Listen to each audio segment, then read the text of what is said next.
بسم الله الرحمن الرحيم. اللهم صل على محمد وآل محمد. مرحبا حبايبي، شلونكم؟ إن شاء الله الكل بخير، وعظم الله لكم الأجر بمصاب الإمام علي عليه السلام.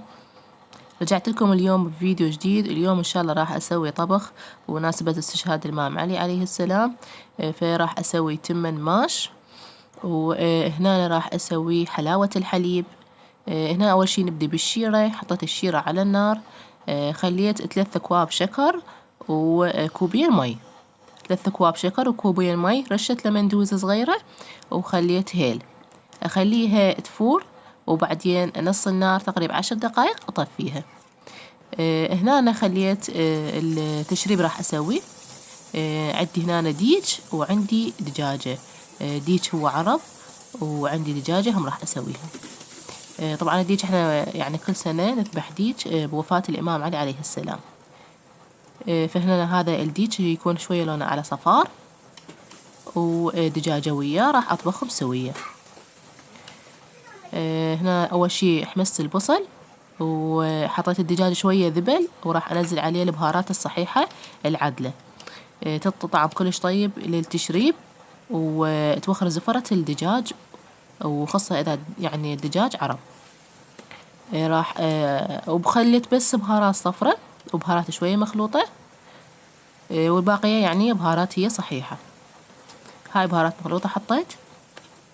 طبعا أنا مسرعة الفيديو حتى شنو يعني أختصر عليكم الوقت، وإلا أنا حمسته حمس كل الزين، وخليته يعني ريحته تطلع. بعدها خليت المي الحار، حميت مي على جهة وخليته حتى يعني يستوي عندي اللحم زين. بعدها يعني قبقته وخليته يستوي على راحته. أول ما يعني يقوم يفور أنص النار وأخليه يستوي. آخر شي أخلي الملح. هنا عندي حلاوة الحليب، راح أكتب لكم مقادير مالتها بصندوق الوصف. سهم بس تدوسونه يعني بالقناة ينزل لكم على صندوق الوصف. هنا عندي المقادير.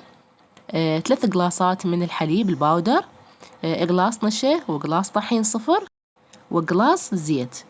خليتهم يعني كلهم بهذه الطاوة. أنا حطيتها يعني طاوة هاي شوية غميجة وما تلتصق بيها، فخليتها بيها. تحطون بقدر بأي شيء أنتم ترتاحون يعني بالطبخ مالته براحتكم. فخليت المقادير يعني كلها المواد، وبديت هسه هنا أخلط بيها على النار الناصية. هاي العين الصغيرة خليت عليها، وأظل أحمس بيها لحد ما يتغير اللون عندي. شوفوا اللون بدأ يتغير. قلت لكم أني الفيديو مسرعته حتى أختصر عليكم الوقت. كل سهلة ومضبوطة، وحتى الأول مرة يسويها راح تضبط عنده. الحليب يعني أنا أخلي أكثر شي حليب حتى يعني يكون طعمه طيب، يطلع طعمه الحليب. ويعني خليت 3 قلاصات حليب، قلاص نشا، قلاص طحين، قلاص زيت. هنا الشيرة استوت عندي. هم الشيرة راح أكتب لكم المقادير مالتها بصندوق الوصف. الشيرة لا تكون لا ثخينة ولا خفيفة. بديت أنزل بيها على المواد ورا ما يعني اكتسب اللون الذهبي، وراح أخلط بيها لحد ما تختفي هاي التكتلات كلها. قلت لكم النار ناصية من عليها حتى ما يشيط عندنا ويحترق الحليب. هنا بهاي الخلاطة بيدي الخفاقة راح أخلط بيها حتى تروح التكتلات. والنار أنا بعدني ما مطفيتها، منصيتها. يبدي يفور عندي على كيفه حتى يعني تتماسك ويصير يعني مثل العلاتشية. هنا عندي هذا التوفي، نكهة التوفي، طعمها يعني مثل الشوكليت كلش طيبة. انتو شنو تحبون تحطون نكهات بكيفكم، تحطون مي ورد، تحطون هيل مطحون، تحطون زعفران، براحتكم. تخلونها بدون أي نكهة بس بطعم الحليب كيفكم. أنا حطيت نكهة التوفي يعطيها طعم طيب لأن هي يعني بالحليب. هسه هنا شوفوا اللي قامت تفور، منصية النار أنا عليها، وأبد ما أتركها، أظل أحرك بيها لحد ما يعني شوية تثخن، وبعدين أصبها. هنا طبعا أنا القدورة يعني كلها على النار. هنا عندي التركيبة مال التمن. راح أطبخ الماش. أول شي أنزله، صارت عندي تركيبة راح أنزل الماش منقعته. شوفوا شلون منفش وياكم. راح أنزله لحد ما يستوي. يلا أنزل عليه التمن. هسه استوى وراح أنزل التمن. أنا بس غسلته ما نقعته هواية، لأن التمن مال عنبر، فبسرعة يستوي.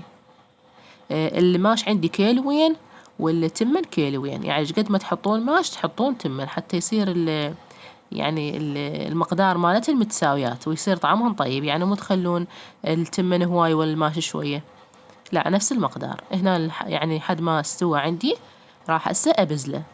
شوف الشكل مالته شلون، التمناية مو كلش تعجن، يعني تخلوها تقريبا نص استوى، بس الماش لا لازم يستوي يعني على آخر حباية. خليت الملح وهسه راح أبزله. هنا أنا بعدها ورا ما بزلته خليت زيت وخليت بهارات صفرة حتى يعطي لون حلو للماش. هسه راح أنزله وأهدره، لأن يعني التمن بيه شوية بقايا ماي من البزل، فأهدره على نار ناصية لحد ما ينشف عندي، ويعني يصير يعني شكله حلو ويتهدر. وهنا التشريبة استوت عندي وخليت عليها الملح،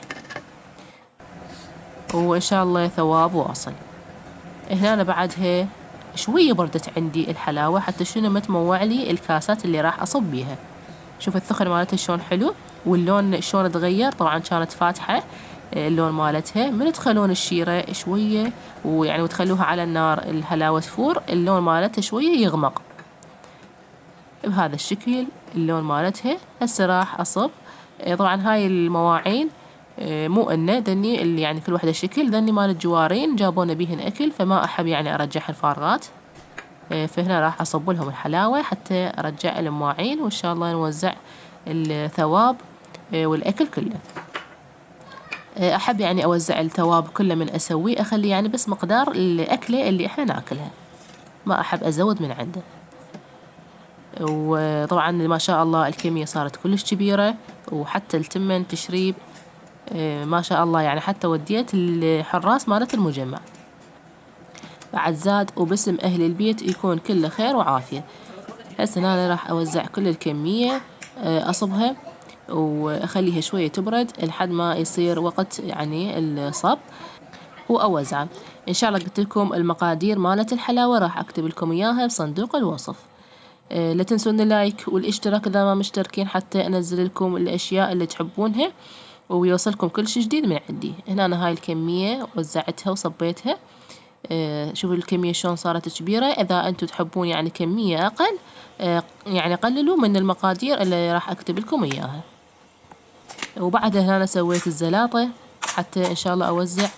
هنا أنا ثرمت خس وخيار وجزر وليمون، وخلت عليها شوية مي طرشي، وخلت عليه هنا دبس الرمان وملح، وراح أخليها شوية حتى أصبن.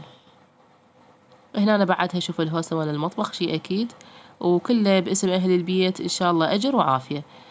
هذا التمر هنا تهدر عندي، راح أبدي أصب للجوارين. هنا بديت أصب وأطلع بالصواني. ولهنا أنا حبايب وصلنا لنهاية الفيديو، أتمنى عجبكم واستفاديتوا من عنده. لا تنسون اللايك والاشتراك إذا ما مشتركين، وأقول لكم مع ألف ألف سلامة. ألتقيكم بفيديوهات جاية.